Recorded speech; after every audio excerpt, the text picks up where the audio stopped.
Hi friends, so എൻ്റെ പേര് നിരഞ്ജന. അപ്പോൾ നിങ്ങൾ ചാനലിലേക്ക് പുതിയതാണെങ്കിൽ എൻ്റെ ബർത്ത്ഡേ ആയിരുന്നു ഓഗസ്റ്റ് 12. അപ്പോൾ അന്ന് ഞങ്ങൾ ചുമ്മാ വീട്ടിലൊരു ചെറിയ സെലിബ്രേഷനൊക്കെ നടത്തി. ഒരു ഡീറ്റെയിൽ വ്ളോഗ് ഞാൻ എൻ്റെ ഇംഗ്ലീഷ് ചാനലിൽ അപ്ലോഡ് ചെയ്തിരുന്നു. പക്ഷേ ഈ മലയാളം ചാനലിൽ ഞാൻ അതിൻ്റെ ഒരു പ്രസക്ത ഭാഗം, ഞങ്ങളൊരു ഗീ റൈസ് ഉണ്ടാക്കി നോക്കി വീട്ടിലൊരു നെയ്ച്ചോറ്, ആ ഭാഗം മാത്രമാണ് ഞാൻ ഇതിൽ അപ്ലോഡ് ചെയ്യാൻ പോകുന്നത്. അപ്പോൾ ഗീ റൈസിൻ്റെ അളവുകളും മറ്റു കാര്യങ്ങളും ഒക്കെ ഞാൻ ഡിസ്ക്രിപ്ഷൻ ബോക്സിൽ കൊടുത്തിരിക്കും. എങ്ങനെ ഉണ്ടാക്കുന്നു എന്നുള്ള കാര്യമാണ് ഞാൻ ഈ വീഡിയോയിൽ കാണിക്കുന്നത്. വ്ളോഗ് ആയതുകൊണ്ട് കുറച്ച് ഷേക്കി ആണെങ്കിലും നിങ്ങൾ അഡ്ജസ്റ്റ് ചെയ്യുമെന്ന് വിചാരിക്കുന്നു. അപ്പോൾ അധികം സമയം കളയാതെ നമുക്കത് സ്റ്റാർട്ട് ചെയ്യാം. അപ്പോൾ ഇതൊക്കെയാണ് എൻ്റെ ഫാമിലിയും എൻ്റെ വീടും ഒക്കെ. അതും നിങ്ങളെ ഒന്ന് ഒരു ഇൻഫോർമലായിട്ടൊന്ന് ഇൻട്രൊഡ്യൂസ് ചെയ്യണം എന്നുണ്ടായിരുന്നു. അപ്പം നമുക്കിനി പതുക്കെ സ്റ്റാർട്ട് ചെയ്യാം. ആദ്യം വേണ്ടത് ബസ്മതി അരിയാണ്. ഇത് ഏകദേശം 3 കപ്പ് അരി വെള്ളത്തിൽ സോക്ക് ചെയ്തിട്ട് ഒരു 30 മിനിറ്റ് ഇങ്ങനെ കുതിർക്കാനായിട്ട് വെക്കണം. പിന്നെ ഉള്ളത് 2 ബൗളായിട്ട്, ഒരു ബൗളിൽ ഇതിലിപ്പോൾ ഗ്രീൻ ചില്ലി ഉണ്ട്, പട്ട, ഗ്രാമ്പൂ, തക്കോലം, പിന്നെ കുറച്ച് ബേ ലീഫ് അത്രയും ഉണ്ട് ഒരു കപ്പിൽ. അളവുകൾ ഞാൻ പറഞ്ഞ പോലെ ഞാൻ ഡിസ്ക്രിപ്ഷൻ ബോക്സിൽ കൊടുത്തിരിക്കും.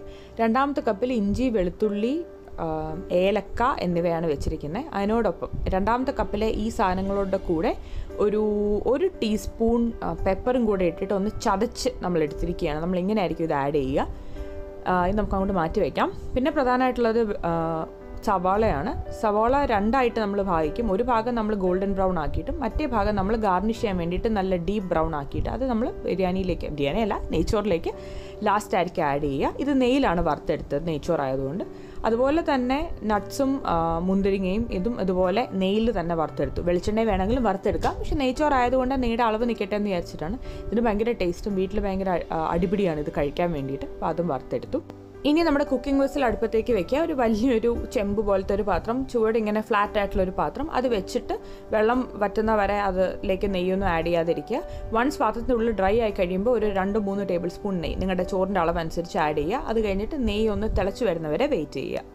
നെയ്യ് നന്നായിട്ട് തിളച്ച് കഴിയുമ്പോഴത്തേക്കും നമ്മൾ ഈ പട്ട, ഗ്രാമ്പൂ അതെല്ലാം ചതച്ച് വെച്ച്, അതുപോലെ തന്നെ മുളകും നമ്മൾ നെടുനീളത്തിലരിഞ്ഞത്, ആ ഒരു സെറ്റ് ഓഫ് സാധനങ്ങൾ നമ്മളങ്ങ് ആഡ് ചെയ്യും. അതിലേക്ക് തന്നെ ഇഞ്ചി, വെളുത്തുള്ളി, കാർഡമം, പെപ്പറൊക്കെ ചതച്ച് വെച്ചത് അതും കൂടെ നമ്മൾ ഇതിനോടൊപ്പം അങ്ങ് ആഡ് ചെയ്യും. അതിൻ്റെ ആ ഒരു പച്ചമണം പോകുന്നത് വരെ ഏകദേശം ഒന്ന് ഇളക്കി കൊടുക്കണം എന്നാണ്. ഇപ്പം നല്ല ഒരു ആക്ച്വൽ കുക്കിംഗ് തുടങ്ങിയതിൻ്റെ ഒരു മണമൊക്കെ വന്നു തുടങ്ങിയിട്ടുണ്ട്. ഇനി ഈ പരുവത്തിൽ അത്യാവശ്യം നെയ്യ് പിടിച്ച് അതിൻ്റെ ഒരു പച്ചമണം മാറുന്ന ഒരു പരുവാകുമ്പോഴത്തേക്കും അതിലേക്ക് നമ്മൾ നേരത്തെ കുതിർത്ത് വെച്ച അരി ഇടണം. അരി കുറച്ച് വെറ്റായിരിക്കും, കുറച്ച് നനവോടെ ആയിരിക്കുമല്ലോ. അപ്പോൾ അതൊന്ന് ഡ്രൈ ആവുന്ന വരെ ഉള്ള പരുവത്തിൽ നമ്മൾ ഇച്ചിരി ഒന്ന് ഇളക്കി കൊടുക്കണം. മുരിയുക എന്നല്ല, ആ ഒരു വെറ്റ്നെസ്, നനവ് പോകുന്നത് വരെ നമ്മൾ അരി ഒന്ന് ഇളക്കണം. പിന്നെ അരി പൊട്ടിക്കാതെ ഇളക്കണം. അപ്പോൾ കുറച്ച് പതുക്കെ സമാധാനപരമായി ഇച്ചിരി നേരം അരി ഒന്ന് ഇളക്കി കൊടുക്കണം. ഒന്ന് ഡ്രൈ ആയി എന്ന് തോന്നുമ്പോഴത്തേക്കും തിളയ്ക്കുന്ന വെള്ളം നമ്മളിതിലേക്ക് ഒഴിക്കുക. അതിൻ്റെ അളവുകളെല്ലാം ഡിസ്ക്രിപ്ഷൻ ബോക്സിലുണ്ടാവും, നോക്കിയാൽ മതി. നല്ല തിളയ്ക്കുന്ന വെള്ളം ഇതിലേക്ക് അങ്ങോട്ട് ഒഴിക്കണം.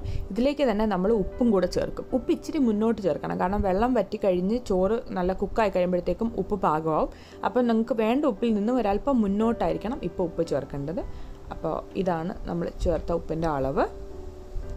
ഈ സ്റ്റേജിൽ തന്നെ ബേ ലീഫും മുറിച്ചു, 1-2 ബേ ലീഫ് ഉണ്ടായിരുന്നു, അതും കൂടെ വഴനയില അതും കൂടെ മുറിച്ചിട്ട് അങ്ങ് ഇട്ടിട്ട് ലോ ഫ്ലെയിമിൽ ഇതൊരു 5 മിനിറ്റ് ഒന്ന് കുക്ക് ചെയ്യാനായിട്ട് ലോ ഫ്ലെയിമിൽ വെക്കണം.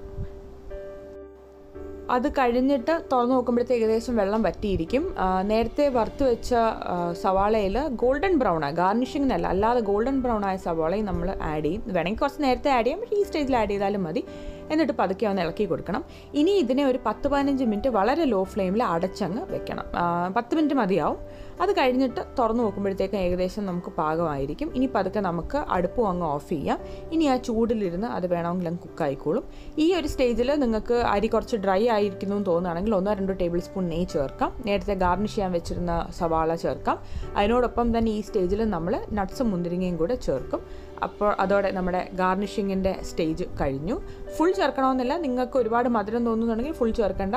100 ഗ്രാം വെച്ചിട്ടാണ് ഇവിടെ എടുത്ത് വെച്ചിരിക്കുന്നത്. അത് ഏകദേശം ഒരു 3-4 കപ്പ് അരിക്കായിരുന്നു. അത് ഏകദേശം കറക്റ്റ് ക്വാണ്ടിറ്റി ആയിരുന്നു. 100 ഗ്രാം നട്ട്സ്, 100 ഗ്രാം മുന്തിരിങ്ങ.